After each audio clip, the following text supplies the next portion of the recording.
when linking to your music, which platform should you link to? This sounds like a very simple question, and I guess in a sense it is, but over the years, my strategy has changed a lot. So I'm going to give you the quick and simple answer, right? Because I find there's three main categories of how I approach this. Again, so let's say you just released a new single, a new EP, a new album, and you want to say, hey guys, check out my music, right? That kind of approach. Then my first approach is if I'm doing promo emails, I will always specifically link to SoundCloud. The reason why is one, most DJs and people in the EDM world know about SoundCloud and use it. It's definitely not as popular as it used to be, but there's a couple things about it that I really like. One, they can quickly listen to it. There's no ads.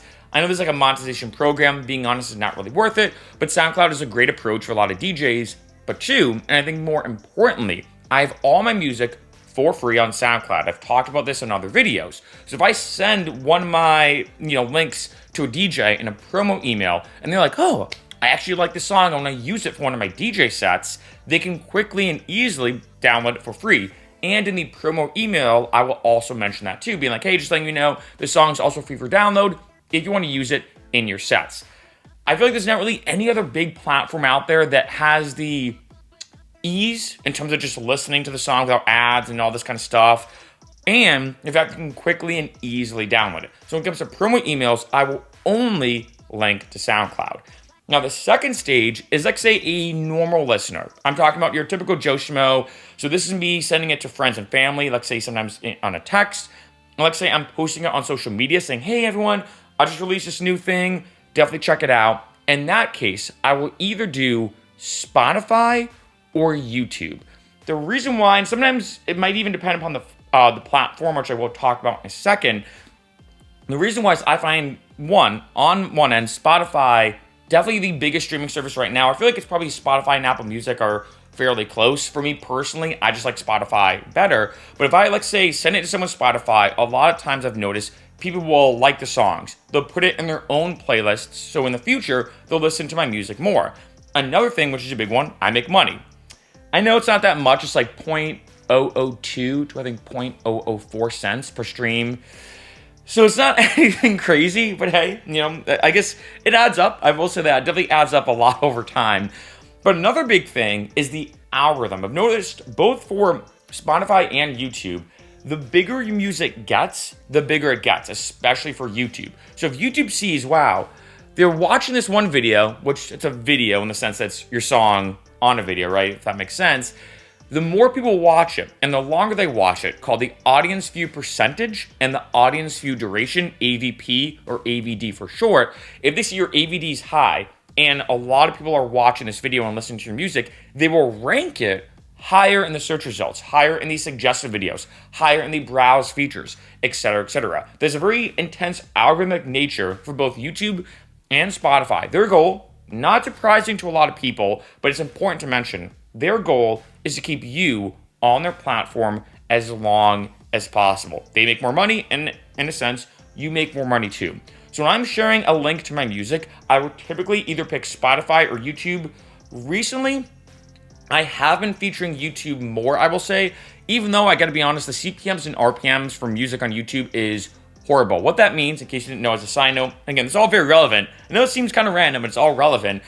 1,000 views on YouTube are not created equal. It is tough to say. I say the average amount a YouTuber makes from 1,000 views is anywhere between $3 and $5. That's a typical RPM, meaning the revenue from 1,000 impressions, to make things simple, 1,000 views, making anywhere between $3 and $5. Now, there are some RPMs that are very, very high for certain niches like finance, accounting, real estate. And there's some RPMs that are stupidly low, and music is one of them. I mean, I think I see sometimes on my RPMs on my music, it's like $1. So if I get 1,000 views, I make $1. Compared to some of my other videos, actually these videos on this music production channel and everything, some of these videos might make $10 or $15 for that same 1,000 views. So you get paid way less. I mean, I think it is still a little bit more than Spotify, but it's close. It's still not amazing. But even still, I get paid and everything. And in addition, in case you didn't know, YouTube is the second biggest search engine on the entire internet, only second to Google, and it's the #1 entertainment search engine. So I find that when it comes to having people discover my music and everything, YouTube for me, especially because I'm also a YouTuber, has been the number one tool, but Spotify is also very helpful as well, especially on mobile. We all know you can have Spotify playing in the background while you're texting somebody, you're using Google Maps if you're driving or whatever. When it comes to YouTube, it's a bit more difficult, right, to have it running in the background. Sometimes YouTube even blocks you or stops you for having it run in the background, or it stays on your like mobile screen in like a little small box, and you're trying to move it around as you're navigating your phone and everything. So YouTube, I think from a GUI or a graphical user interface standpoint, YouTube's a little more annoying. So I think Spotify's a little bit better, but this is why I'll change my approach. Now, the last one, in terms of which platform do I link for, in terms of the three different categories, is now YouTube specific. You may have noticed, any single time I'm doing a music production tutorial, a free VST plugin review, pretty much anything else, when I link to my music in the description, I will always link to YouTube. The reason why, like I said, YouTube wants you to stay on YouTube as long as possible. They don't like it when they see, okay, let's say I link to SoundCloud, for example. YouTube doesn't want to see, oh, so they watched Mark's video for 2 minutes, and then they clicked out of YouTube and never came back. I basically sent them away from YouTube and didn't come back. YouTube doesn't like to see that. However, if, let's say, you're watching a music production tutorial, a free VST plugin review, whatever, and YouTube sees, okay, so they watched this video for 2 or 3 minutes, they click the link in the description to go to another YouTube video, right, my music, we like that because even though, yeah, they're going to a different video, they're still staying on YouTube. So my best advice is any single time you're on YouTube, like say if you do YouTube tutorials like me, like say you do vlogs, whatever kind of YouTube videos you use, if you do want to link to your music, whether it's in the description, like say you want to do it on the community polls, which is something I've done, you may have noticed I've been like, hey, off my new album, I just released a Brazilian album, which song do you like the most? I will still only and always link to YouTube. So I keep it within YouTube. YouTube likes that more. So algorithmically, I get boosted a little bit more on the search results and suggested videos. So I know a very random video, but it's something I want to talk about because in the beginning, when I first started releasing music, I didn't really think about it. I was just like, check out SoundCloud. And granted, back in the day, I feel like SoundCloud was just the king. There really wasn't anything like it where you could just quickly and easily listen to a song. Now I think there's so many platforms that do this. So I will say that.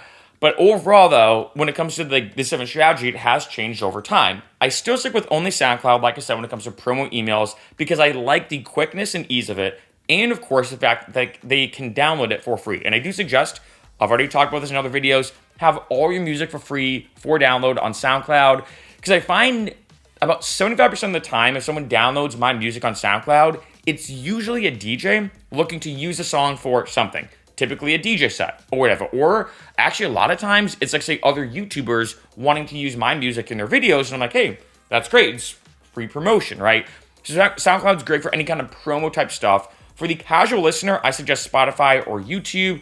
Another one I'll say, like I said, is Apple Music. I feel like Apple Music and Spotify are neck and neck for the most part. So basically you want to link to a very common and popular platform. I know if I link to like Deezer or Rdio, for example, it might turn some people off because you're like, wait, I can't listen to it, or do I have to create an account? I don't even know what this is. Do I have to download a whole new app? Most people have Apple Music and Spotify and, of course, YouTube. So the easier it is, the less barriers someone has to go through to listen to your music, the better off they're going to be and the more likely they are to actually listen to your music. And then lastly, like I said, YouTube, any single time when you're doing anything on YouTube, on one of your YouTube videos or whatever, and you're linking to your music, always 100% of the time, keep it within YouTube because YouTube likes that more.